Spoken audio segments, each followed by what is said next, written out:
of the Galaxy Volume 3 is the latest entry in the MCU. It is the third Guardians of the Galaxy movie, as you can already tell. This one is once again directed by James Gunn, and it brings back a lot of the same cast as a lot of the same Guardians that you've seen before. Chris Pratt as Peter Quill, aka Star-Lord, Dave Bautista as Drax, Bradley Cooper as Rocket Raccoon, Zoe Saldana back as Gamora, although it's not the same Gamora that we're used to seeing. This is a Gamora from a different timeline, which, if you haven't seen the other Avengers movies, I mean, I don't know what to tell you. It's just not your Gamora. Also, Chukwudi Iwudie, I think that's his name. I might be butchering his name. I do apologize, but he plays the villain in this movie. That's the way I can tell you the story without spoiling anything, is that the Guardians are on a very personal, emotional mission. In the process, they run afoul of the High Evolutionary. Is a villain played by Chukwudi Iwudie. It is his name. After they clash with him, you know, you have a superhero movie. That's really all I want to say about the story here. I want to leave things as vague as possible. I have mixed opinions on James Gunn. I think he's very hit or miss as a director. The first Guardians movie, I actually really like. I think that movie's really dope. The second Guardians movie, I wasn't a huge fan of it. I didn't like it that much. I was absolutely stunned at the end of this movie when I got up from my seat and I just looked around and I looked at my brother and I was just like, holy shit. That was actually pretty good. I didn't have any real expectations for this movie. I knew it was like the last Guardians movie, so to speak. It's the last one that James Gunn is gonna be doing. Obviously, he's moving on to DC. For a lot of the actors who are playing these characters in these roles, it does feel like a finale of sorts. And I felt that way going into the movie, so all I could really hope for was a good send-off for the Guardians, a good movie. What I got was something that was way, way, way better than the second movie. In fact, this one might have an argument to being the best Guardians movie. No matter what kind of movie he's making and no matter what my misgivings about him as a filmmaker are, he knows how to make a good looking movie. Visuals in this movie really pop. They really stand out. Once again, a lot of variety, a lot of different color palettes, a lot of really great looking shots, a lot of interesting camera work to really capture the zaniness and the craziness of the world that the Guardians inhabit. Visual effects are not the best that I've ever seen, but for the most part, I thought they got the job done and really enhanced all of the action sequences in the movie. There's a one-shot visual effects sequence that I'm not gonna spoil like what it is in the movie, but it's like one of the best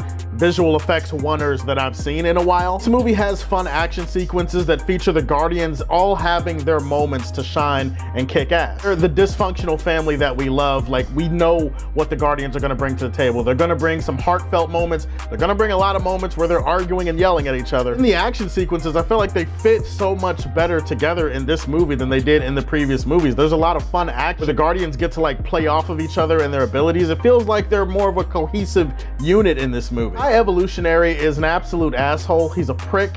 He's a douche. He's every deplorable word you want to use. He's a scumbag. He's a piece of shit. He is the person you love to hate in this movie. Absolutely no redeeming quality. There's no sympathetic villain here. He is a piece of shit and you were supposed to hate him. And guess what?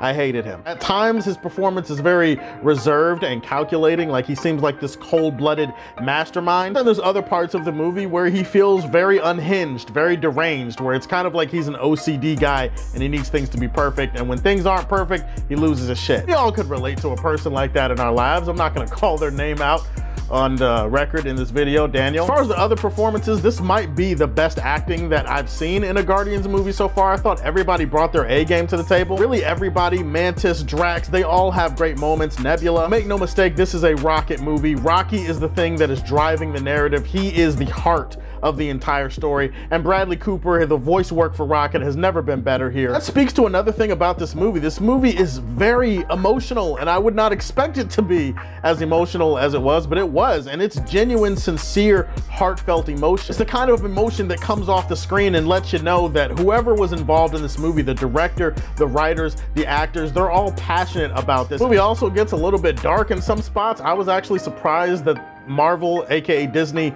I'm surprised that they let James Gunn go as far as he did in some spots. Some of the stuff that they let him get away with in this movie, you just wouldn't see it in a normal MCU movie, but they basically just said, fuck it, do what you want. There's some legitimate laugh out loud stuff, and it doesn't compromise the emotional stuff. It doesn't compromise the darker scenes in the movie, at least not to me. Just because I recommend it doesn't mean that there aren't problems, of course, because there's problems with every movie.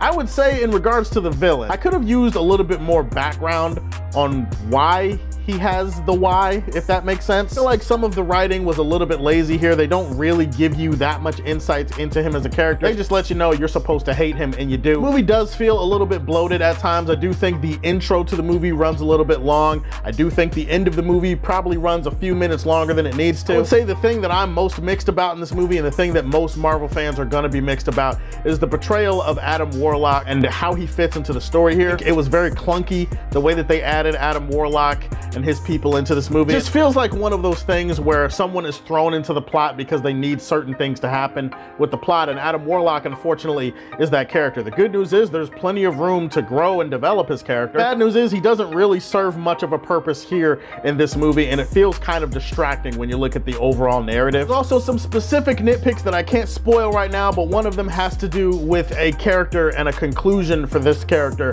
and I wasn't that satisfied with it, even though I understand why they went this direction. In the end, guys, Guardians Volume 3, it's a great blockbuster, it's a great MCU movie, it's a great movie, period. I can't believe that I'm saying this, but I think I'm going to give this movie my highest rating of Superman Prime. Listen, I give James Gunn a lot of shit. I gotta give him credit here. He made a good movie. And what is your favorite movie that you've seen in the MCU since Spider-Man No Way Home? Put that in the comment section down below. Please like and subscribe to the Superfan Show, and if you like what you see, tell me how you feel, and stay tuned to hear more from the Man of Steel. Peace.